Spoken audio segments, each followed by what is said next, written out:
Right, well first of all, in preference, there's two types of plaster that are in A&E. There's one called Specialised D, which is BSN, and there's a Gypsona, which we've always used.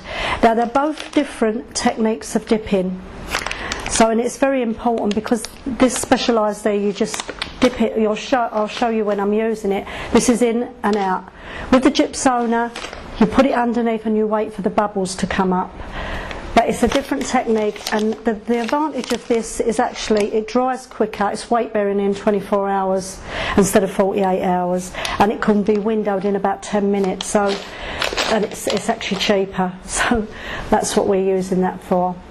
Now the scaphoid, first of all, the scaphoid injury, outstretched hand. And it used to be like with the old starter motors, anything with a twist, a kickback can cause a scaphoid injury. Now the scaphoid position, because the fracture needs to be immobilised in a different position for each fracture, this particular one, the scaphoid, needs to be put in slight radial deviation, because if we put it in ulnar deviation it'll open the scaphoid up if it's a clear waste of a scaphoid fracture. Now, extension used to be quite a bit, but now they say you shouldn't put more than, say, 20 degrees of extension on a wrist because it stretches the median nerve. So the position of it, we put the arm in pronation, so the arm itself is in pronation, the wrist is slightly radial deviated and and slightly extended. And when we finish, the finger and thumb are going to be able to touch the other fingers.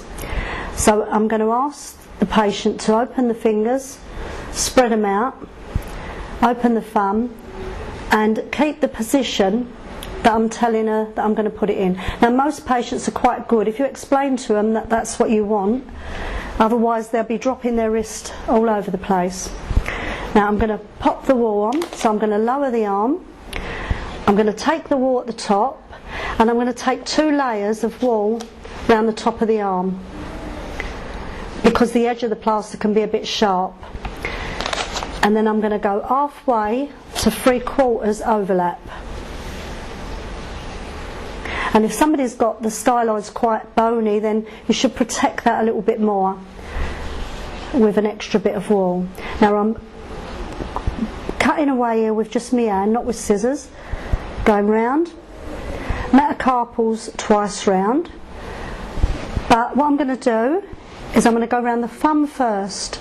So I'm taking it up, pulling again around the thumb, and then taking it back around the metacarpals and underneath the MCP joints. So I'm just making sure the padding's okay, because if the padding's not right, your plaster won't be right. So I'm going to check that I'm fully covered. The plaster's going to go to the crease of the elbow, but enough that she's going to be able to flex, not too short that she can't rotate or supinate the arm, and the plaster's going to come to the PIP joint so she can flex at the PIP joint. I'm not going to immobilise that joint. So I'll bring the thumb in, and then we'll start with the plaster. As I open it up, I'll keep hold of the edge of the plaster at an angle, dip it in and take it out. Lightly let it drain off. Start down the bottom of the arm with 1 inch of wool left showing.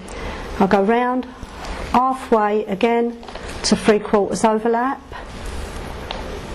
not pulling any tension. Get my scissors, do a small cut, take it round the hand, pull it open, take it round the thumb, little cut, take it round again, pull your plaster where you want it, take it back round the thumb, small cut again, take it round the thumb, move your plaster in the position where you want it. If it starts to get a bit tight because it started going off, then cut the piece of plaster off. Don't continue because it'll cause tension on the plaster and get too tight. Smooth the plaster on. Never put one on top before you've smoothed the bottom one. And mould into the palmar crease, finger and thumb touching. So when you've got this first roll right, then you go to your second roll. So I'm just smoothing down. Okay? Now, always talk to the patient. Ask the patient if she feels comfortable in that position. So I'm slightly radial deviating it. Slight extension. Making sure that the PIP joint is free. Making sure the MCP joints are free. Making sure she can bend before I put the next one on. Now if you keep your arm still like that, just going to check. Always make sure that if you're turning anything back, that the plaster is dry, because if you turn it back and you get a little ridge, that will cause pressure because it'll be double the layers. So all I've done is just pulled this wall back slightly. You see this is almost dry already. So now I know I can go on to my second one. And again, I'm going to rinse my hands off first. Some people prefer to wear gloves. It's your own preference if you want to wear gloves. In and out. And just drain off. Don't rush. Take the plaster round. Again, I'm going over the same as what I've just done, making sure that the plaster is not on the skin at all. Halfway to 3/4 overlap. You can actually tap your plaster, so you can pull your plaster into position. I probably won't need to use the whole of this roll, because I've used two 10cm rolls. I probably could have got away with one 10 and one 7.5 roll, so one 4" and one 3". I'm just going to go around the thumb once more.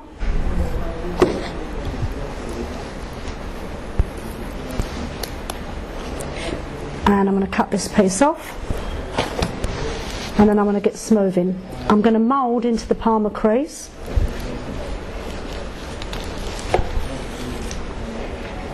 Around.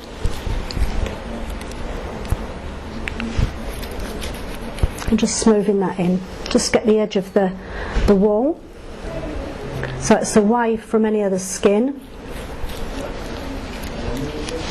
When the plaster starts sticking to your hands, then you know your moulding is finished and your smoothing out is finished. Put your hands in the water and just give one last smoothing out, because you want the plaster to fully laminate together to the underneath roll. And a good plaster is always a well moulded plaster and a well fitted cast, and it should be in one equal thickness, not thick here and thick at the bottom. It should be the whole equal thickness. In the old times they used to put most of the plaster around where the fracture was, and it would always break just a little bit above or a bit below. But you concentrate on making your plaster into one even cast. Now if you look, the patient can bend the PIP joint, fingers touching, and she can touch the small finger. Palmar crease is moulded in. If I take the plaster up too high, then she will only be bending the PIP joints and not the MCP joints, which this joint gets stiff very quickly. So all of the MCP joints are free. Elbow, she can bend, but she can't, or she shouldn't be able to supinate the arm. So it's controlling the fracture. So we shouldn't have any short plasters. They should all come to a height of where you control that rotation. And then again, I would give plaster instructions. She would sign the bottom here, print her name. This would go in her notes, because some people say that plaster instructions haven't been given and they get their cast wet. They don't come back if it's rubbing or sore, and they don't know a contact number, and they will say they didn't get plaster instructions. As I say, if you've got them signed for, then you know that's done. And then I would give a nice size sling. Even those scaphoids, we don't really get much swelling with a scaphoid. That's why we're able to put a full cast on this injury, where in other injuries we'll always go for a slab. But the sling would be put on, and we would give exercises to move the shoulder. Any joint that is not in the plaster should be able to move. She should be moving her fingers constantly, and she should take the arm out of the sling and extend and flex the arm. And that's it. Plaster's dry.